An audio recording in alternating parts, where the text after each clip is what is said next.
L'incidente di domenica sera lungo la Romea, in cui ha perso la vita il motociclista 41enne Giovanni Luca Lo Martire, originario di Taranto ma residente a Monfalcone, è il quinto incidente mortale lungo quella strada negli ultimi 43 giorni.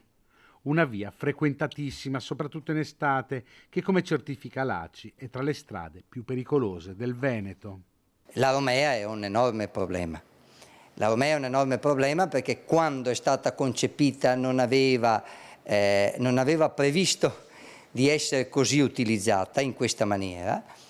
Ormai la Romea è quasi al collasso, questo provoca incolonnamenti e un fermo sosta, se così possiamo dire, di qualche mezz'ora, di qualche ora per fare tratti di 10, 15, 20 chilometri.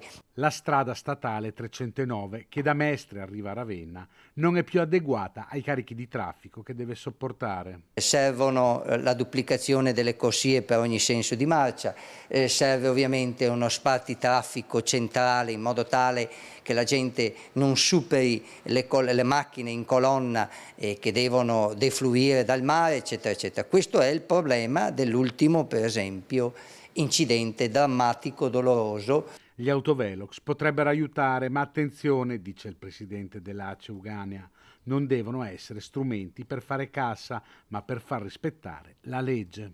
I velox servono quando sono autorizzati dal prefetto su valutazione della polizia stradale.